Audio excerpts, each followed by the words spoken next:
Welcome to the second season of Beyond Generations, an interview series. It's my journey of discovering what happened to Japanese American people during World War II and how people have been trying to acknowledge, understand, and learn from it and figure out how to connect it to the future. I am your host, Monica. Today's guest is David Yamaguchi. He is the editor of the North American Post, the community newspaper that has been serving Seattle's Japanese American community since 1902. In this episode, David will talk about how a stack of family letters he found in his parents' basement helped him learn about his family history and how it guided father-son conversations that revealed some amazing facts about his father's younger days, including why he took a typewriter to Minidoka. You will be surprised how little you know about the person who is behind the North American Post that is such a familiar face in Seattle's Japanese American community.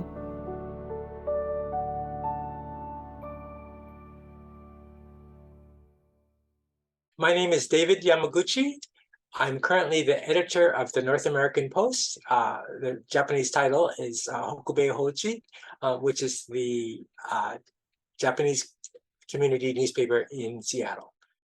Yeah, I want to ask you about how it is like to be an editor of the North American Post. I'll do it later, but let me go back in time and ask you about how your family was like, how you were like as a kid.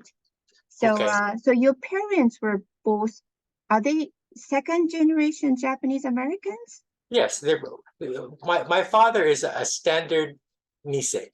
Both of his parents are from Japan. My mother is technically a Nisei Han. Do you understand? Yeah. So her father was from Hiroshima, but her mother was born in Hawaii because Hawaii was one generation ahead, right? Yeah. And so that grandpa went to Hawaii to be the Japanese school teacher, and he was supposed to be, I guess it was arranged for him to marry my grandmother's older sister, but after she saw him, I think she didn't want to marry him. And so the younger sister said, "Oh, I'll do it." So that's why I'm here today. Okay, so your parents were they running like a small business in the International District? Yes. So we grew up going to the store almost every week on Saturday mornings. They sold rice and tea. So it was like a small WWII. So in my grandpa's day, I think there were about 50 small Japanese family stores. By the 1970s to 80s, it had boiled down to 3 families. And then in the 80s, my dad, as well as the other family, gave up. And so at that point, WWII took over. Yeah. So your family business, your grandfather started it in Seattle. Oh, was it like a Japanese grocery store kind of store? Yes, and so everything, all Japanese foodstuffs, as kids, we knew pretty well. You know, shirataki, takenoko, all the different kinds of senbei, like sakura arare, norimaki, because, so our main reason to go to the store every Saturday was that we went to Japanese school on Saturdays. But my father would first go to the store and open up the doors. And that was our opportunity to quickly run upstairs to the senbei packing room and see what the leftover was, right? And it was kind of competitive because it was my siblings and I, as well as my cousins. And so, we'd run up there to see what senbei there was, and then we'd go to Japanese school and come back, and then we'd see if anything. Then we'd go check again to see if anything new had been packed. So senbei used to come in big, they were, I think, 10-pound tins, you know, large tins from Japan. And then those would be repacked into retail size bags. And there would always be a little bit left over at the bottom of the can that wasn't the right weight. And so that would be just left there, you know, for whoever in the store wanted to eat it. And all the employees, you know, they ate it, they helped themselves too, but they were kind of tired of it because they saw it every day. Yeah. Yeah. And so I think that really helped our family go to Japanese school. So I think, as you know, very, very few sansei these days speak Japanese. But one of my cousins and myself, we do. And one of the reasons was that there was an incentive for us to go to Japanese school because we wanted to see what senbei there was at the store. And if you were ever sick or something like that, you would think that the cousins would save it for you and send it home with one of your siblings. But no, the rule was, if you're not there, that's too bad. That's your loss. And so that, I think, helped, you know, I think that helped, you know, just get us to the store and got us to Japanese school. And so we were always getting, we were not the best students, but we were always getting the perfect attendance awards. Yeah. And I think just showing up is worth a lot. You know, if you're trying to slowly learn a language, just being there all the time is worth something, I think. Yeah, so except for you know, getting some leftover senbeis from the bottom of the cans, did you like help your parents, help your relatives running the business? You know, did you help them, you know, on a daily basis or before you went to school or something? Oh, okay. So any sansei child of a Nisei family business helped out to some extent in the store, right? And so we didn't do it all the time, but typically whenever we had school vacation or summer vacation, something like that, and we had time, we were not allowed to just sit around. You know, it was, okay, if you're just hanging out, go down to the store and help. And then also when we were at the store, my dad had a rule that, okay, you know, you kids are the boss's son, and so you cannot be sitting around. You know, so if you're here, you are working. Yeah, you know, just, and he would pay us something hourly just to teach us about work. Yes. I see. So so it looks like to me your father had a kind of like a Japanese work ethic. I think so. Yes. Sort Yes. of. Yeah. Yeah. So growing up, your family's everyday life, how Japanese was it? So let's see. So we heard my paternal grandmother never learned English. You know, she would say hello, goodbye, and that was about it. And everything else was Japanese. So we heard Japanese spoken in their house.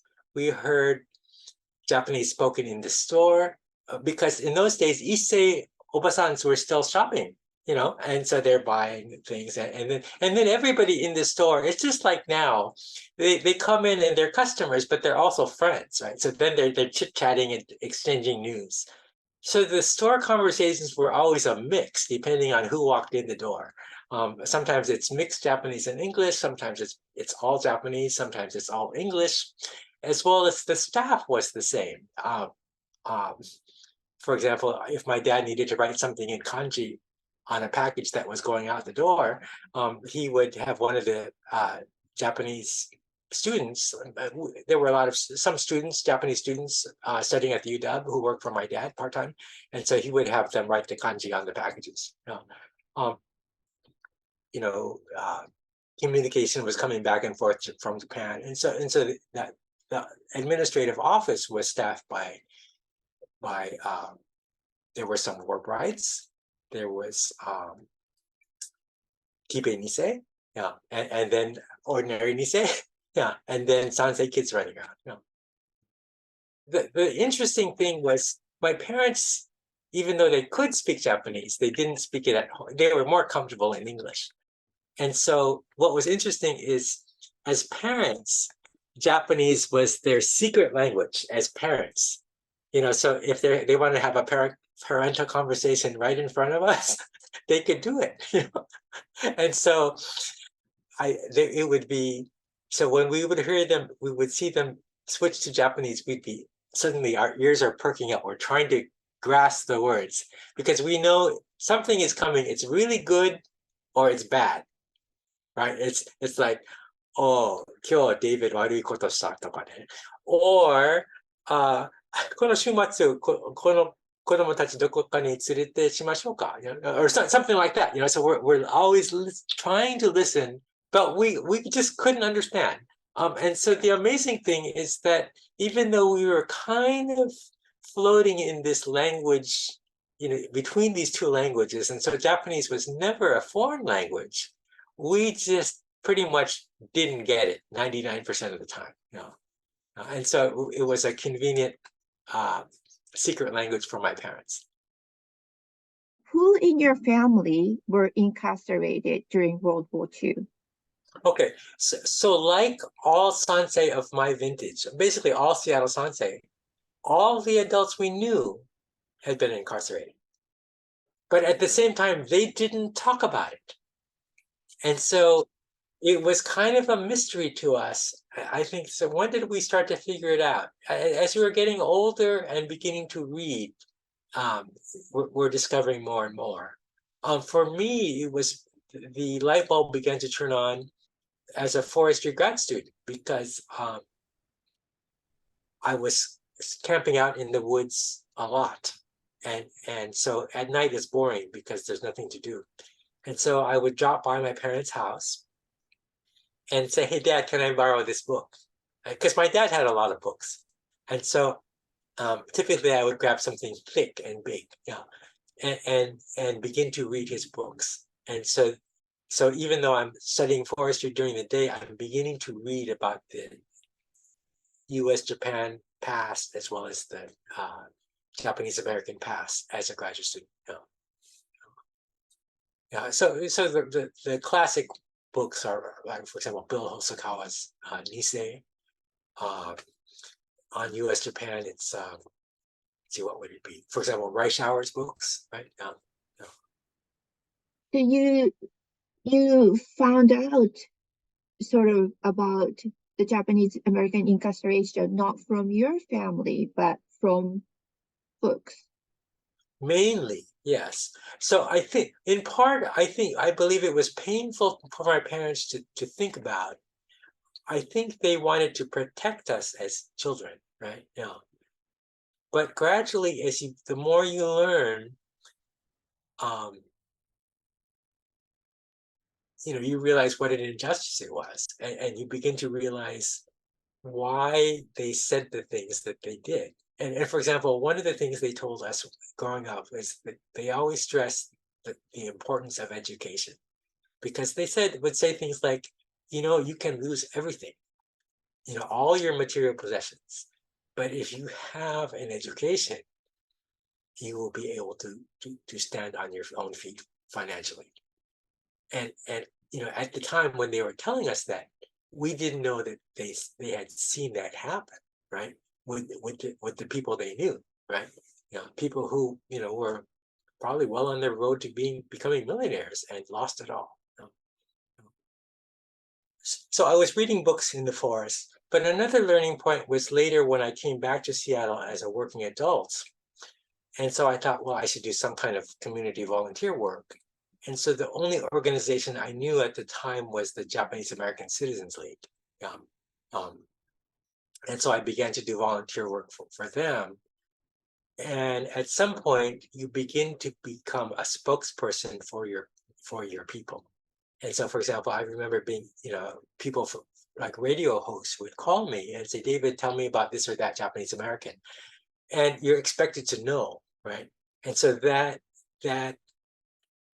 feeling of responsibility to be able to speak on behalf of my people, right, really started me to reading. And so I think I spent 10 years reading Japanese American stuff.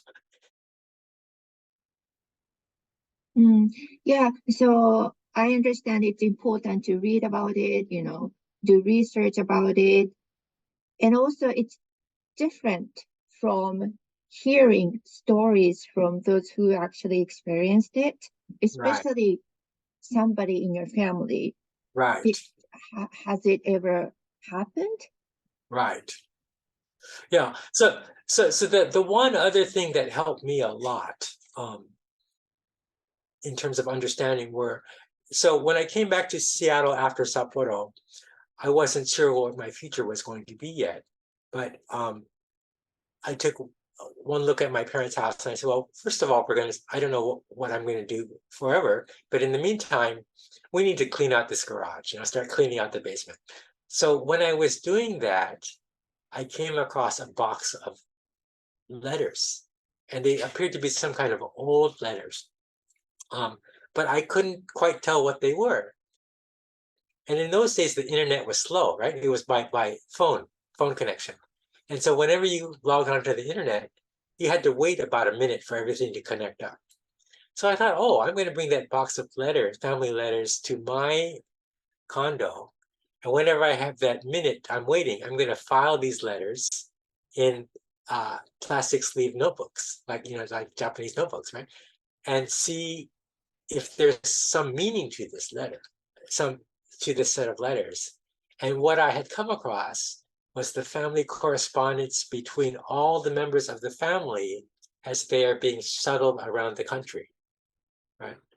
So my grandfather had an import-export store, right? So he was arrested on December 7th, right? So he is in the jail, at the INS jail on the edge of the International District. My dad and my uncle, they are UW students, but they have to drop out of school to run the store, right? Because so my grandfather's bank account is frozen, so they have no money, no cash, right?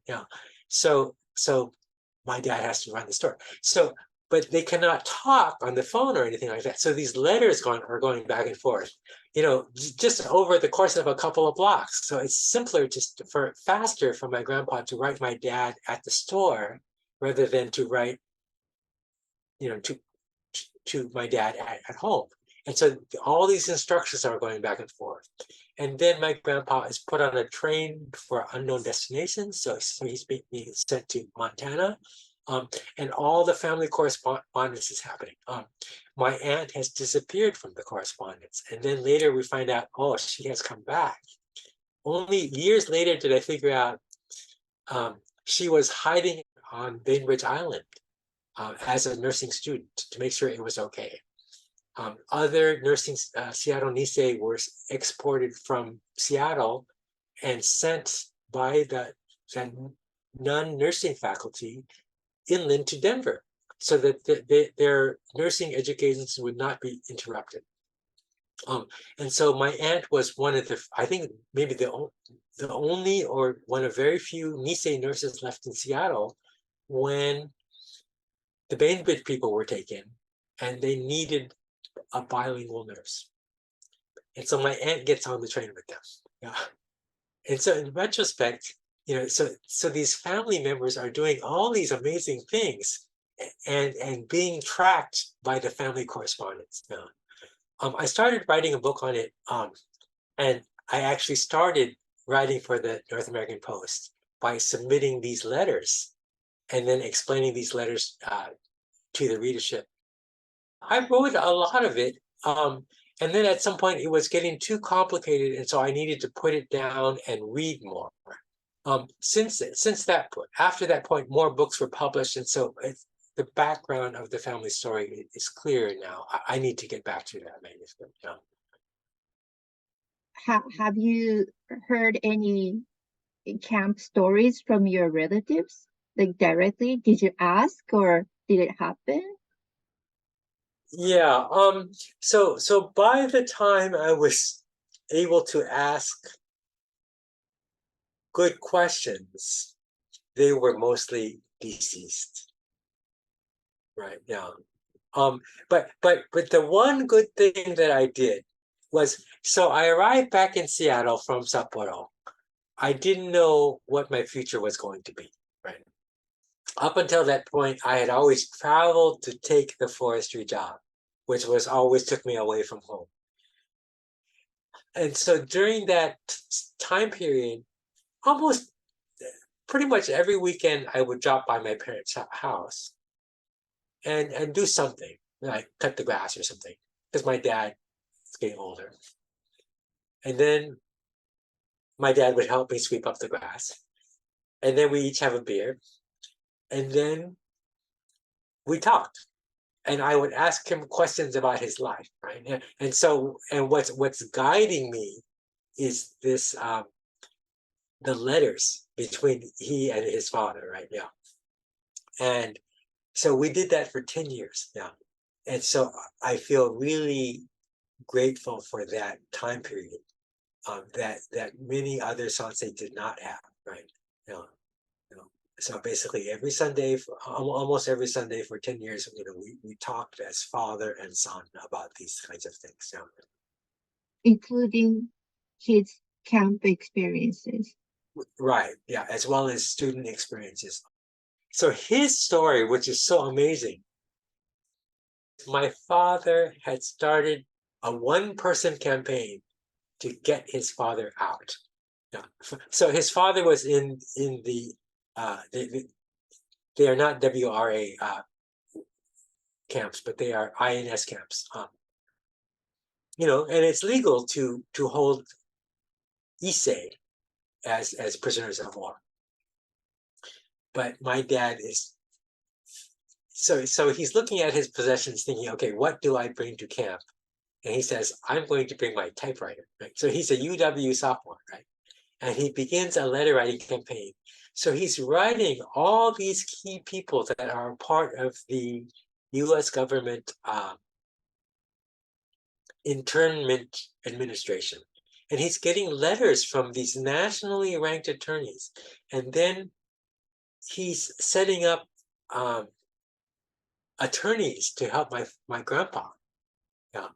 And it's amazing. Yeah. And so they figure out, so they're working on a legal strategy, and they figure out, okay, to get my grandpa totally free is unrealistic. And so the goal is to get him back to Minidoka with the family. Once the core of the family is back together, then they can begin to make plans to get out. And so he accomplishes that through his letter writing campaign. And so as you know, there's like the three famous legal cases, like Hirabayashi and so forth, right? Yeah. But beyond them, there were many other efforts. And that's what I learned from my dad. And so that didn't become famous, but still made a difference for our family. Okay. So how is that experience of your reading those letters and getting to know about your family history and family stories about incarceration?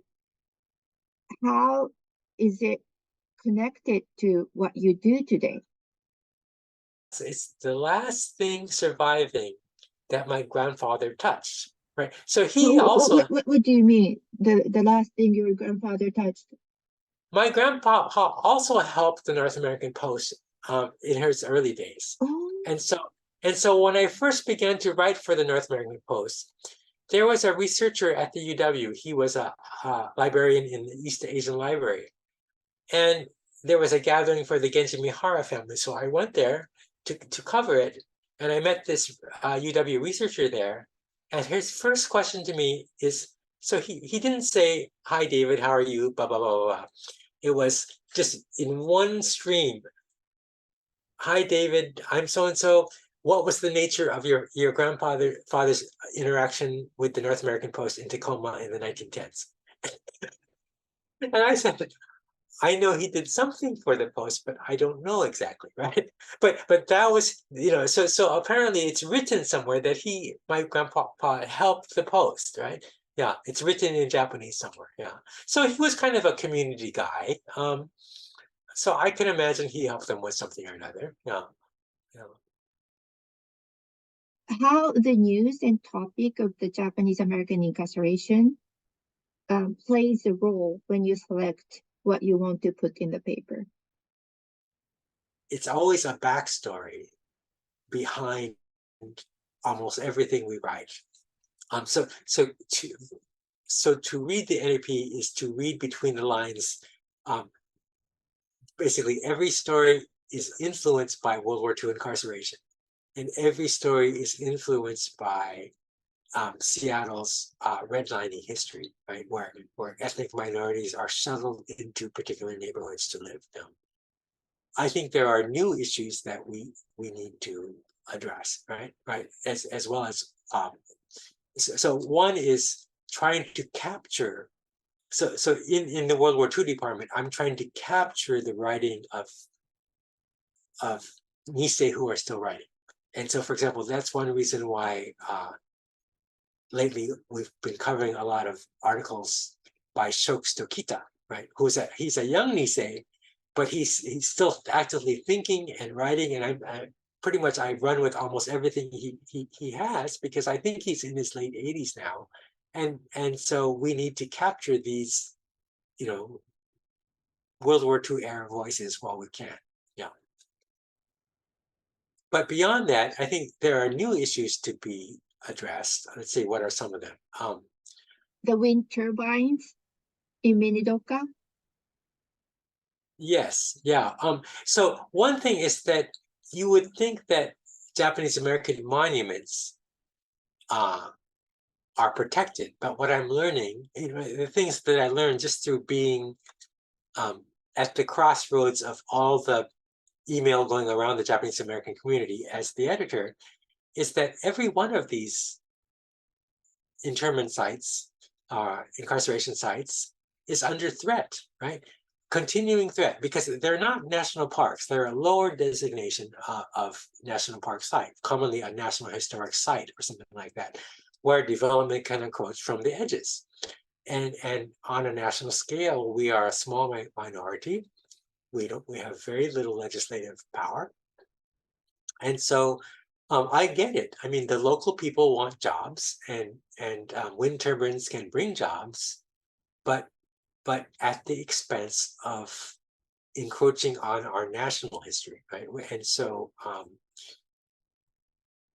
Japanese American history is a part of the broader arc of American history, and it needs to have people defend it, because it's an important part of the story that needs to be told. Now, so it's not just happening at Minidoka, it's happening at all the sites. So what you're saying is that you try to keep a balance in what you are sharing with the audience in the paper. Right. New issues and historical issues that affect Japanese American communities. Okay. Well, so my angle is that I believe that my experience has been that knowing where Nikkei people have come from and what they have gone through gives each of us as individuals a lot of self-confidence, right? Oh, if the Issei could get through this, if the Nisei could get through that, then I should be able to get through this little thing that I'm struggling with now, right? Yeah. And I think with the next generation, people don't read as much as we used to. And so in my view, teaching people history and Japanese literature and also Japanese history, for example, things like Kofun, or who all the Japanese writers are, right? The writers of the Hyakunin Isshu, for example, right? All these little things.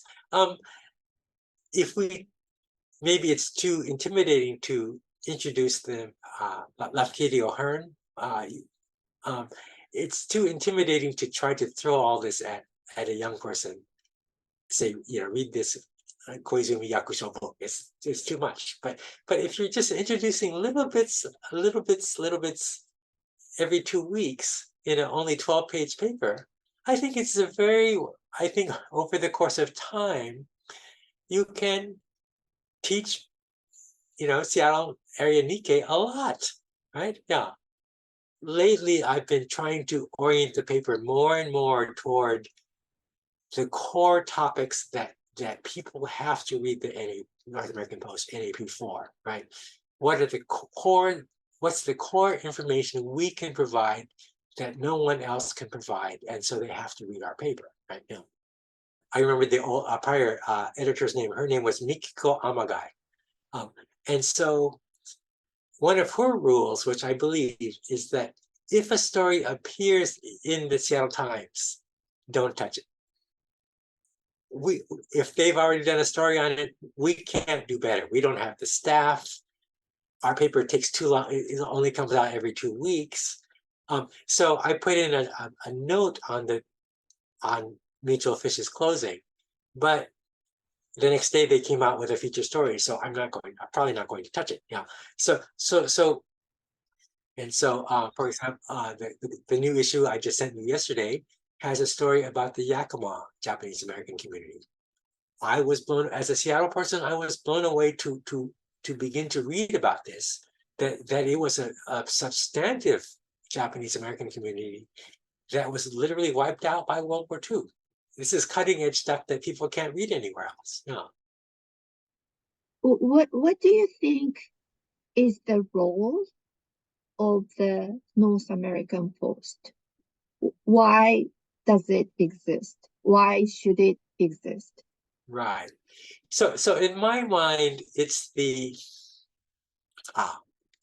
so on the project, the book project that I worked on in Japan, we were chasing 6 Japanese shiryo. Some were from samurai documents written in castles, right? Some were written by village headmen, right? For example, the village of Miho had a village headman writing about the tsunami waves coming through his village. And so everyone's running to the temple to escape. It's a slightly higher ground.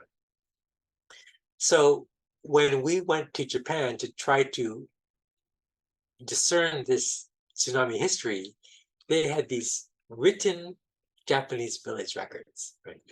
So in the same way, if you think about the Seattle Nikkei community as being essentially a satellite Japanese village, it has the closest thing it has to entire village record is the North American Post, right?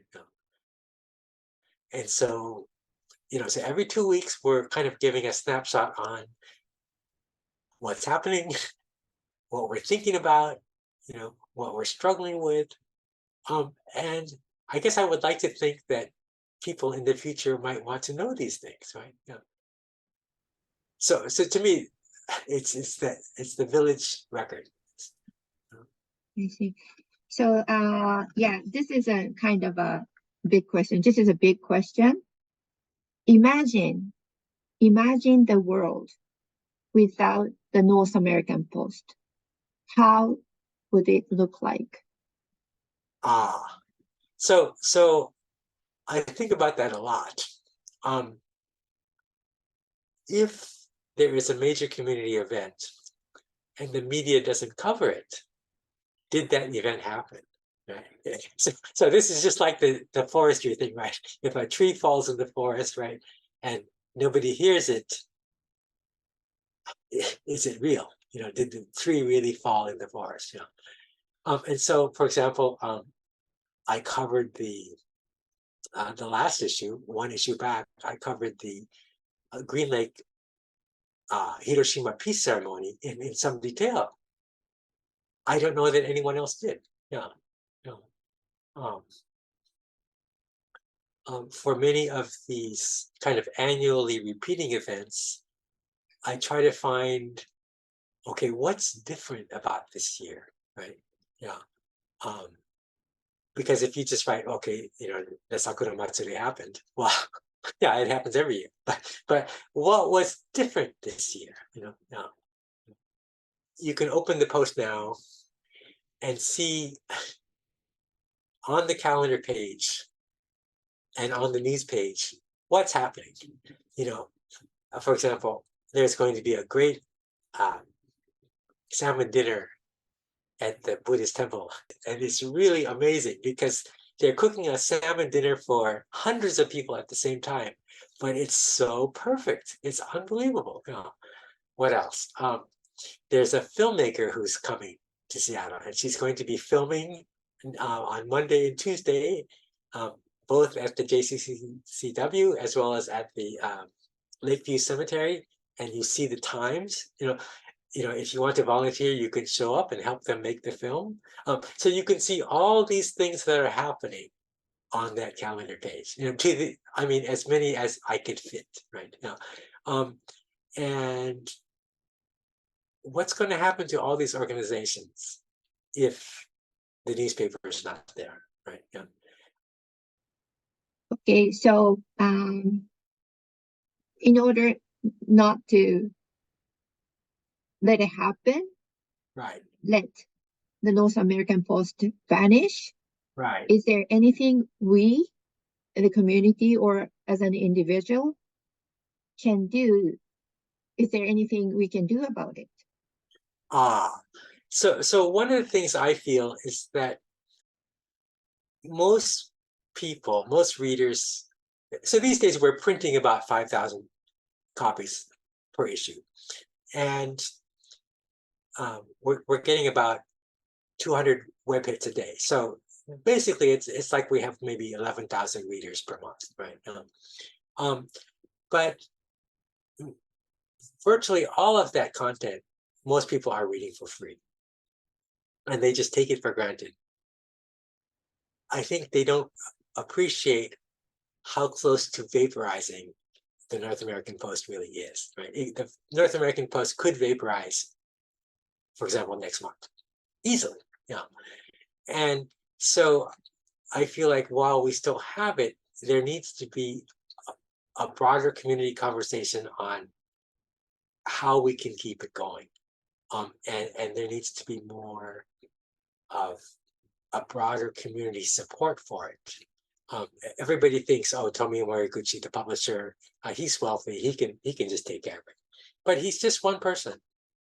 In Nisei time, a small group of Nisei investors stepped forward to keep the newspaper going, and they each put money in, basically to keep it going for their parents, who had no other way of getting news, right? Yeah, Japanese language news. Yeah, I think there needs to be a similar level of broad, serious community effort now. But those kinds of conversations don't seem to be happening. Are there any, so besides like the financial support, Right. besides that, is there anything the community can do to support the North American Post? Sure. So one other thing that it's like pulling teeth, but I encourage people to write, right? Yeah. And the reason is, to write their own stories. And the reason is that there's a limit to how much the Post staff can write themselves, as well as, for example, there have been some issues where I have written a lot of the issue, and once it starts to become more like a David Yamaguchi blog, it's no longer a newspaper. I think what makes a newspaper interesting is all the different perspectives and points of view, as well as some discussion of recently printed articles. And so I've tried to add letters to the editor, for example, in the back when I have space. People can also, there's a lot of photographers out there, they can contribute photos with captions, right? Yeah. If they're photo hobbyists anyway, they're already taking the pictures and they already have them, right? Yeah. Yeah. I can't, as a single editor, people commonly ask me, hey, can you go to this place or that place? And sometimes I have to say no, because realistically I can only go to 2 or 3 events per issue. Yeah. And so I have to choose, and commonly I have to say no. Yeah. Yeah. And so in those cases, everybody there virtually has a cell phone in their pocket, and the cell phones these days are quite good. Take the time to take a photo and send it into the paper. Yes. How about volunteers? Do you need volunteers? Will that help? Yes. Volunteers, there are a few volunteers. Commonly we have students from WWII College. Another friend of mine, she's always walking around the international district anyway. So I said, hey, can you carry around a few NAPs with you and bring them to these half dozen stores while you're at it? And so she's doing that for us. Well, we have a board. We could use a few more people on the board. And so they are mostly retired people, but who have opinions, right? And so on the Sunday preceding the Friday when the paper comes out, but on Sunday night, I send the draft newspaper to the board, just so that somebody besides me is reading it and looking for mistakes or looking for things that I just don't see because I'm too close to the paper. And for example, one is Randy Tada. He's a former Seattle Times guy. Another is Elaine Ikomako. She is a former journalism, award-winning journalism person. But in my view, that advisory board is too small, right? So of course, the publisher is on it, as well as the business manager, Bruce Rutledge, is on it. But 4 people, I believe, is too small for a newspaper board. Yeah. I read your article about International Examiner and the North American Post. Right. You help each other, right? You do not consider yourselves competitors. Right. Yeah. And for example, one of the things I was doing this afternoon is I have an International Examiner paper route. and so when I went to that dinner with them, I was asking things that, we were trying to figure out ways we can help each other. And they said, we don't have anyone. We've been trying to find somebody to cover our South Seattle delivery route. And I said, just give it to me because I have to go and refill the North American Post racks anyway. And commonly your newspaper is in the same place. They have republished some of our stories. And we trade notes on, how it's going with our publishers, our printers, and whether we should change and those kinds of things. Yeah. Your feeling of, you having that you owe yourself to the Japanese American community in Seattle. How is it connected to your being an editor of the North American Post? We're not raised only by our parents, but as you can imagine, we were raised in this entire JA community, right? We had Sunday school teachers. We had who else did we have? All the people, Denise, around the shop who used to help me do things. Everybody was teaching me. My father, when I began, at some point I thought, I should get my own job rather than working in my father's store. And so I worked for my father's friends. One was a carpenter. Yeah, so I worked for him. Yeah. And so this whole community is raising us and teaching us, all kinds of things. Matsaketori, how to catch fish, all kinds of things. Yeah.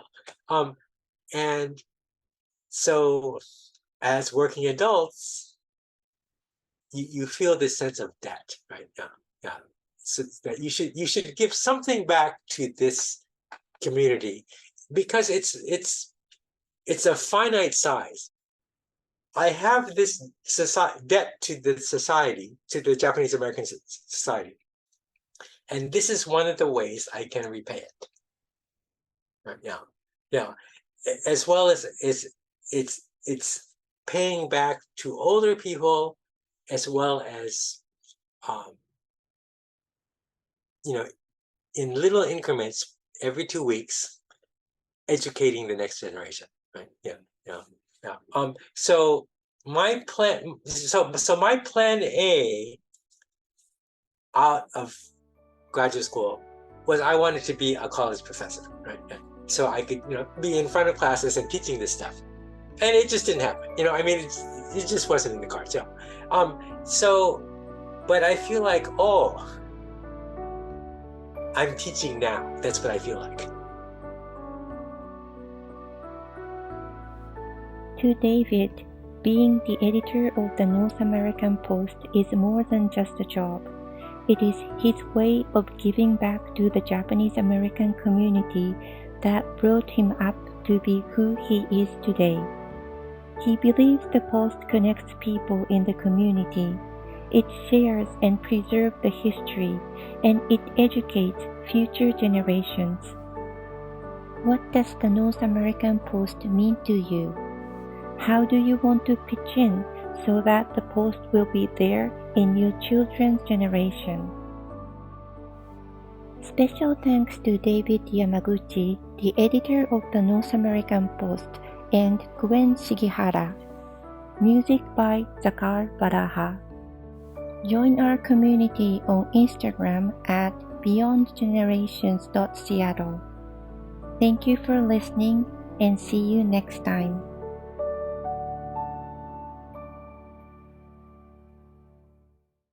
This is Monica. You have been listening to Beyond Generations. My journey of discovery will continue.